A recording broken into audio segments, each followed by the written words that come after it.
Morning and welcome to the Core Connection. I'm Mira Rubin here with you on Enlightened World Network. And today's topic is faith. What is faith? Is it something relegated to something outside ourselves, something larger than ourselves? What is it? So today it should be an interesting exploration into faith and what it is, what its dynamics are, and how we can connect with it in order to better expand our capabilities. So before we get started, good morning, Rosalind. Welcome. So good to have you here with us this morning, and welcome to everybody else who's joining us. And before we get started today talking about faith, let's take a couple minutes to get present. So let's take a deep breath in through your nose and hold it. And imagine clean, crisp oxygen flooding your lungs, flowing into your bloodstream, nourishing all your cells, all your organs, bringing vital life energy to your body and being. And as you exhale, exhale any tension, stress, negativity, fatigue. And now let's take another deep breath in through your nose and hold it. This time, imagine brilliant, bright light lighting you up from the inside out, illuminating, electrifying, and energizing all your cells, all your molecules, your electrons, creating a brilliant beam of light and energy from your heart out into the world. And as you exhale, exhale any remaining tension, stress, negativity, fatigue. And now let's press our palms together. Vigorously rub your hands together to feel the friction, the pressure, the temperature, the motion, the tickling and tingling when you stop. And allow all those sensations to bring you present right here, right now, into this remarkable physical form that enables you to experience life. Welcome, welcome, welcome. So, faith. When we say I have faith, oftentimes we're talking about something related to religion or religiosity and something greater than ourselves. I have faith that God is going to do this, that, or the other thing. Or I have faith that I have faith in you. That's a more personalized version of faith. And what I was wondering, I was contemplating is what the distinction might be between faith and trust. And, if we say I have faith that it's all going to work out, we're kind of looking at something, whatever the it is bigger than us, right? If I have faith in you, then I'm trusting you. We talk about our faith, right? Like our religion, our spiritual foundation as our faith. And it's interesting if we look at those two contexts to explore or to dive into that a little bit. So what does that mean? My faith, and I have faith in whatever. So we talk a lot about trust and trusting that all trust is self-trust ultimately.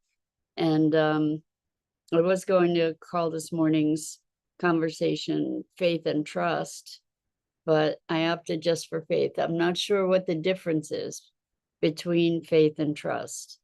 I trust that life is going to work out. I have faith that life is going to work out. I'm not sure what the distinction is. Maybe we could look it up. We could look it up and see what the difference in definition is between faith and trust. How awesome is it that we can just have these things at our fingertips, the distinction. or a way to find information, right?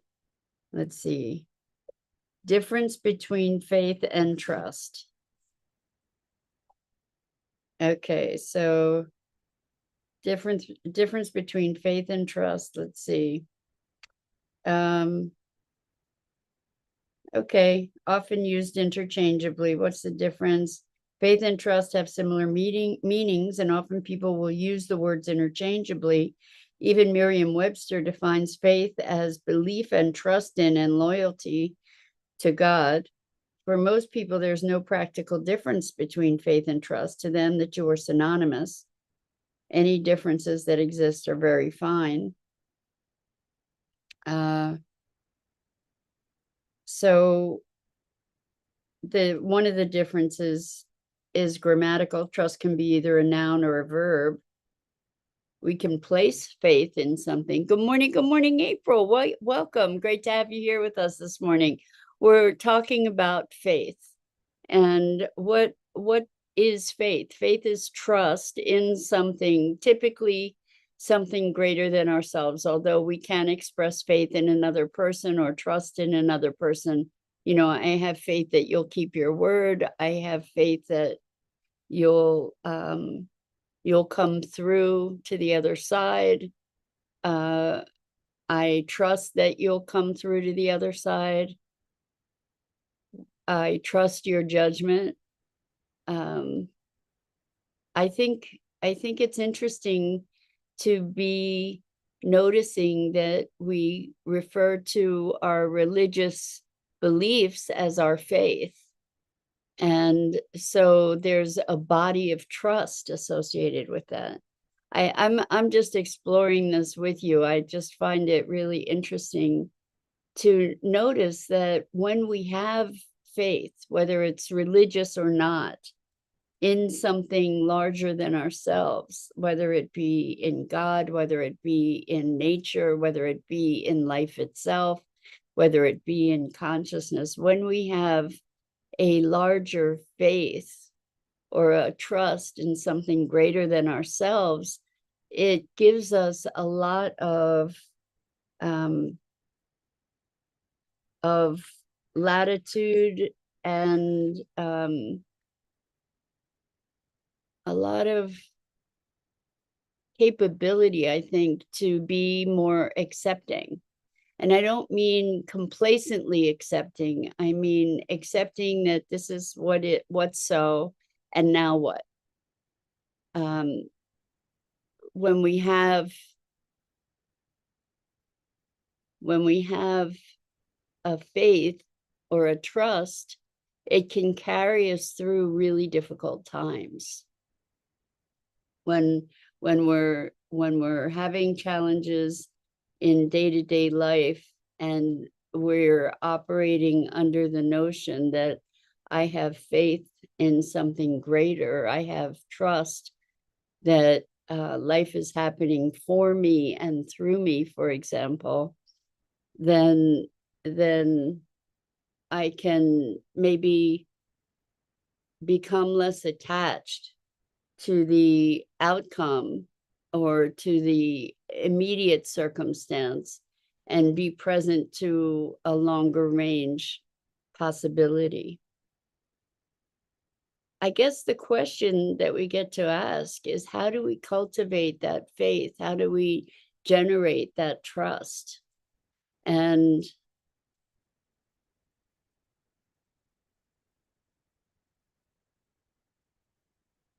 I don't know that trust or faith are necessarily earned. We talk about a leap of faith, meaning that it's not, we're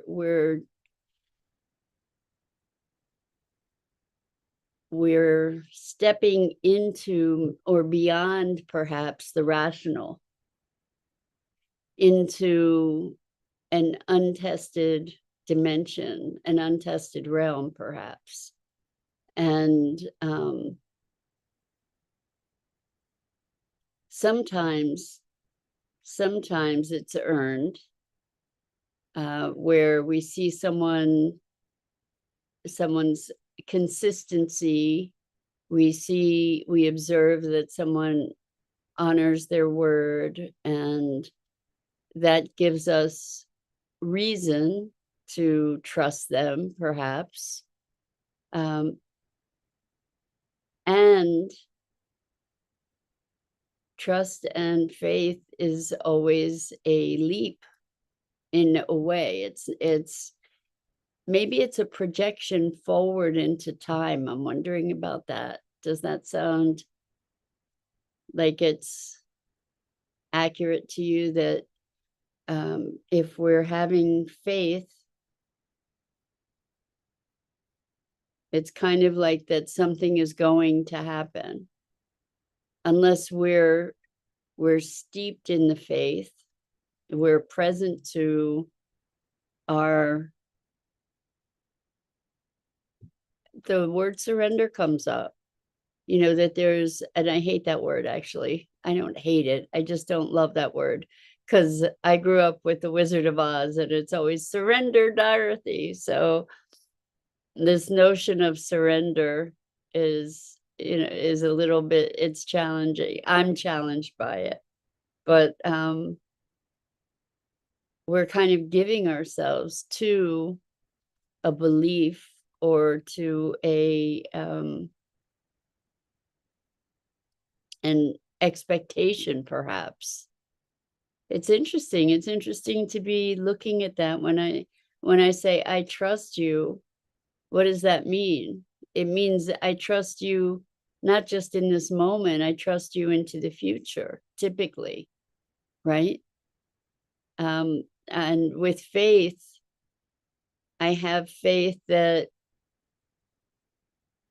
something is going to happen, or maybe I have faith that something is true, that I can trust it going forward into the future. Again, I think it's time-based somehow. So April says we exchange something with faith in order to gain it. Example, we set aside fear in order to let faith move in. That's beautiful, April. So in setting aside fear, we are making a leap of faith, right? To actively exchange. I love that we're exchanging something in order to receive faith, or to experience faith. So maybe it's an interesting notion that faith is a result of an exchange, as is trust, I guess, because I'm not really finding much of a distinction between the two, other than that faith is often used more in a religious context. But when we choose to trust and when we choose to have faith, I think you're right that we are setting aside doubt, we're setting aside fear, and that's an act of generosity. I think it's an act of giving, like you said, April. It's an exchange. I'm giving over my fear, or I'm relinquishing my fear in order to, in exchange for faith. Interesting. That's a very interesting distinction. So I guess the question is, where do we choose to put our faith?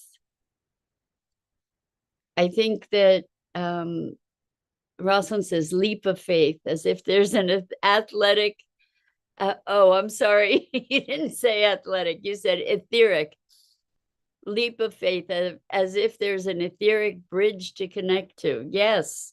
I'm reminded of one of the Indiana Jones scenes where there's this place that they need to get from here to there, and there's no way to do that, and then stepping out into the nothing, and as they're stepping out into the nothing, this invisible bridge appears. So maybe that's the image of faith. But in these cases where we're stepping into the unknown, what is going on inside of us that allows us to make that step? So many times with healer people, I've heard people be very, very disappointed and upset about betrayals that they've experienced, myself included. I've had this happen, which was a really good learning lesson for me, for sure, where you have a sense about someone and you don't trust it. There we go, trust. You don't allow yourself to know what you know, and then push past to try and give somebody the benefit of the doubt, for example. And then in the end, the person comes back and bites you in the way that you had an intuition about from the very beginning. And so people often feel like their trust was betrayed. I trusted you and you did me wrong. But the thing is that we didn't trust ourselves. We didn't trust our own knowing. We defied our own intuition and betrayed our own trust in those circumstances. And usually, it's so interesting, usually when people are feeling victimized in this kind of scenario that I'm talking about, and certainly it doesn't cross all situations by any means, but in the situation that I'm talking about, people knew in the beginning, people knew from the outset, and they ignored that feeling, that bad feeling that was just warning them off, but they didn't pay attention because they wanted to give somebody else the benefit of the doubt. And it's interesting. I've had that happen for myself as well, more than once, which has now allowed me through those difficult lessons to have a greater willingness to pay attention to my gut feeling and go the other way. Like,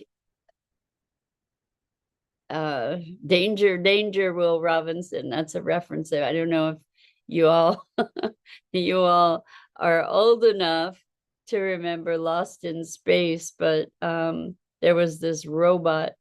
These folks were stranded on another planet, and there was a robot that would sense danger, and it would say, danger, danger, Will Robinson. And Will Robinson was the kid that was part of the family, the Robinson family, like Robinson Crusoe, but on another planet. Anyway, we have those danger signals, and we choose to ignore them in many, many instances, and then fall prey to foul play of one sort or another. And in those instances, it's an opportunity for us to remember to listen. You know, hopefully it's not a devastating scenario that you need to be able to learn the lesson. The thing is that if you keep ignoring it, the consequences get worse and worse over time, for sure. So trust and faith. There are many benefits to having faith, particularly, so Rosalind says, intuition different from trust and faith. Well, we get to pay attention to our intuition. You know, if we can start to trust our intuition, then they're connected, maybe not the same, but connected. So Rosalind says, I don't have to know the mechanics of how it all works, as if faith is used to encompass something bigger that is overarching. So if I have faith, I don't have to try, I don't have to know how it all works. I can have faith in it, that it's all working as it should be. So I personally, I think it's profoundly valuable to cultivate a faith in life. Or it has been for me. So whether it's a faith in God or a faith in life or consciousness, as whatever it is, to have a faith in the greater workings of things, as you said, Rosalind, something bigger that's overarching, there's such relief in that, because I don't have to figure it out anymore. Then I can leave it to life. I can leave it to life to unfold in the way that it does. And I can be part of that unfolding and play my role in that unfolding without having to try to control what I can't possibly control anyway. There's a relief. There's a relief in giving over the responsibility. There's a relief in letting go of the fear to allow ourselves to be held in that faith or by that greater power, whatever it is, or within that greater context, whatever it is, like allowing things to unfold in their perfection. So it's such an interesting thing that we do, because we believe ourselves to be rational beings, right? And we tend to believe that faith is not rational, and probably it isn't, and probably we aren't. I think we are as intuitive and emotional as we are rational, or more so. And I think it's time that we started to honor these other dimensions of our being that have their own rich intelligence to them as well. So I guess if we're looking for tools for living, trust is a really important part. And I don't mean blind trust. I don't mean willful denial as trust, for example. I mean a connectedness. There's the fact of the matter is, and we can prove this from all different dimensions, scientific and otherwise, is that we're all connected, and that the universe is all interconnected, and that there's something much bigger than what we're able to perceive going on here. You know, just in terms of intelligence and communication and capability, there's a vast world that is probably quite a lot greater than what we are able to perceive. And maybe we get to trust that we're playing our proper role within that. When we trust that we are the perfect expression of ourselves, that we are here expressing life through us. Life is expressing itself through us, for example, and through our unique vessel. There's a tremendous freedom and relief to be had in that. And so finding that place of trust and communion is a wonderful tool for living. And at least in my experience, it's made such a profound difference. And when we lose that connection, maybe faith and trust is like a deep connection, oneness, unity, perhaps. April says a release of control. See, the thing is that the control's an illusion to begin with. And so when we let go of control, it's such a relief. It's such a relief when we can just sort of give that over to something else. And it doesn't mean we're being irresponsible. It means that instead of trying to orchestrate everything, we become a servant of that orchestration. And serving serving that energy of consciousness, of God or whatever.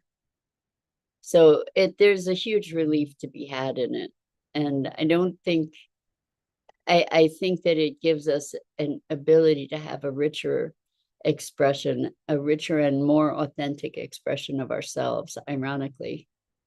It looks like it's, or paradoxically rather. But anyway, that's it for this morning. I'm Mira Rubin. This is the Core Connection, and I go live here each weekday morning at 9 a.m. Eastern on the Enlightened World Network Facebook page and YouTube channel at 9 a.m. I think I said at 9 a.m. Eastern.